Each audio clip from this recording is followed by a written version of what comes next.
Bonjour, nous allons voir ensemble le montage de la Diane.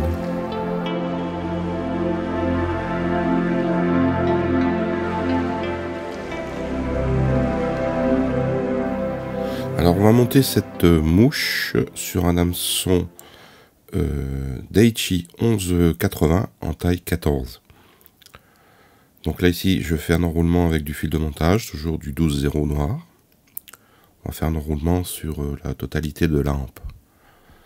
Alors on va faire une petite mouche, un peu une sorte un petit peu d'émergente avec un peu de mousse qui servira un petit peu d'indicateur. Alors pour faire la queue, je vais prendre des plumes de pardot classiques. Donc vous voyez, j'écarte les fibres pour les mettre perpendiculaires au rachis. Voilà, ça sera plus facile pour moi de les récolter. Donc là je regroupe un paquet et je tire et je les arrache. Voilà, maintenant il ne me reste plus qu'à les regrouper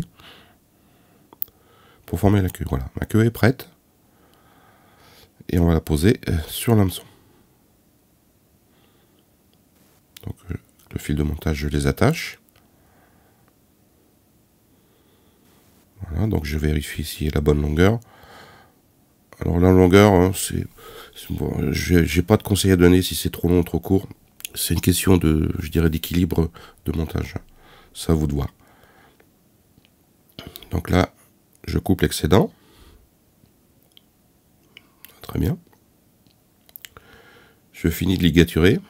Je vais faire une petite demi-clé là, juste devant pour m'assurer du montage. Voilà, parce que je vais couper le fil.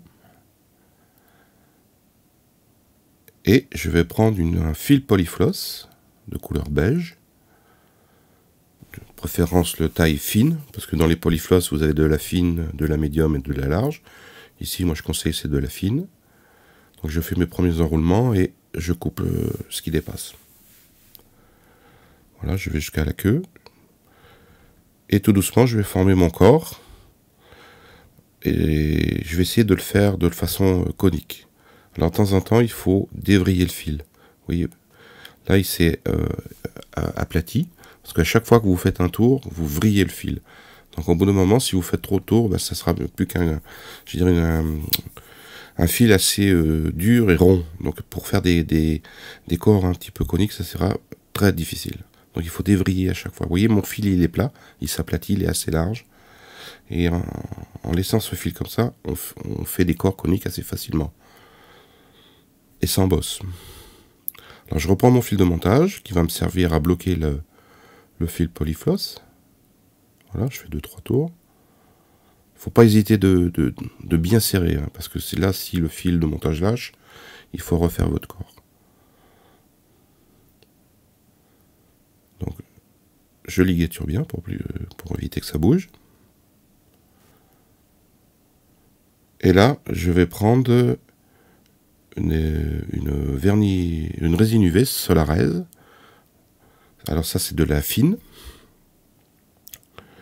Et je vais appliquer ça sur le corps de ma mouche. Donc vous voyez là, cette résine de la marque Solarez possède un petit tube métallique qui permet vraiment de bien répartir la résine, en y allant tout doucement. Voilà. Alors vous voyez, il faut faire attention de pas que la résine soit bien répartie pour pas faire de grosseur sur un côté. Alors il ne faut pas hésiter à bien répartir. Et une fois que vous avez fini ça, il faut bien tourner votre mouche pour éviter justement ces grosseurs de vernis. Et là, on met tout de suite un petit coup de vernis. Donc, vous voyez ici, mon corps, il n'est pas bien, je dirais, régulier.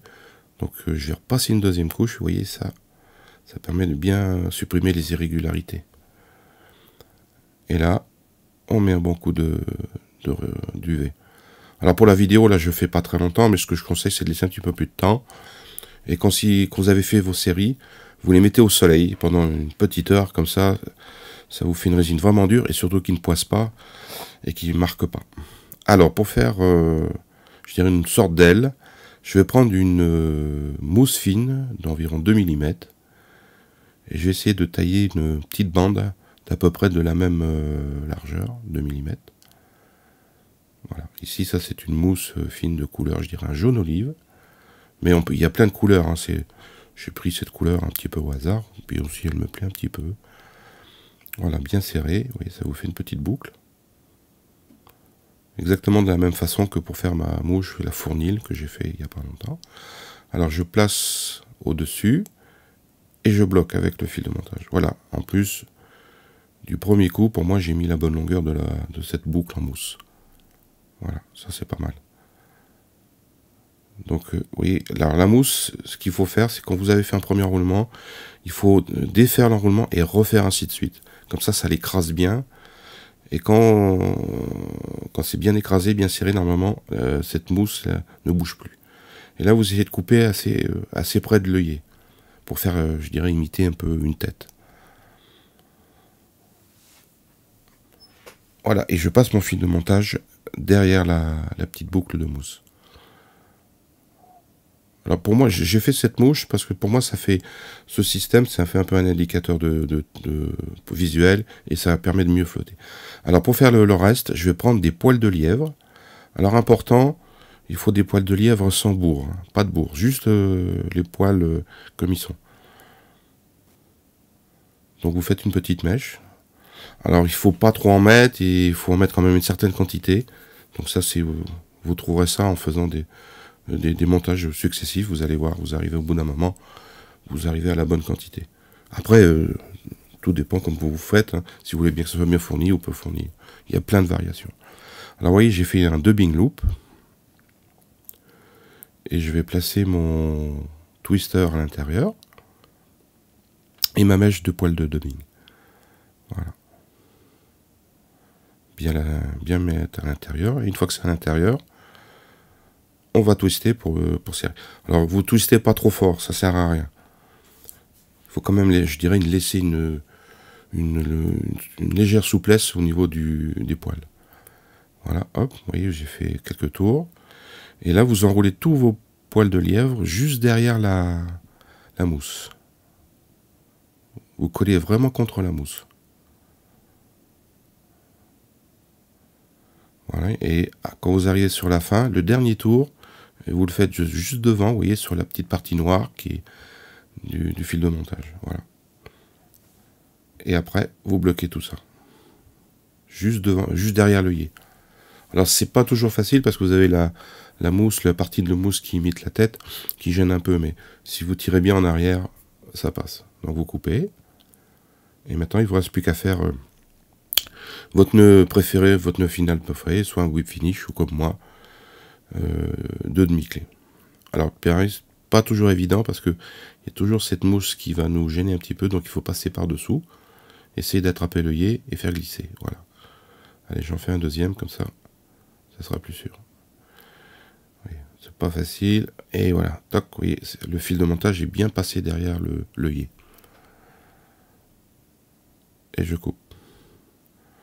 Maintenant, il ne vous reste plus qu'à, je dirais, un petit peu nettoyer, enlever les poils qui sont un petit peu trop longs, ou ça à vous de voir. Hein. Vous voyez là, j'en enlève quelques-uns. Je coupe, pour lui donner une petite forme, voilà. Alors pour moi, c'est une bonne mouche qui devrait être assez prenante sur les rivières.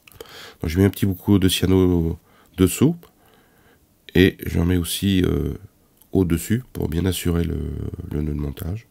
Voilà. Évitez de trop en mettre sur la mousse. Un dernier petit coup de ciseau. Et voilà. Maintenant, il ne vous reste plus qu'à faire des séries en différentes tailles et surtout en différentes couleurs. A bientôt pour un prochain montage.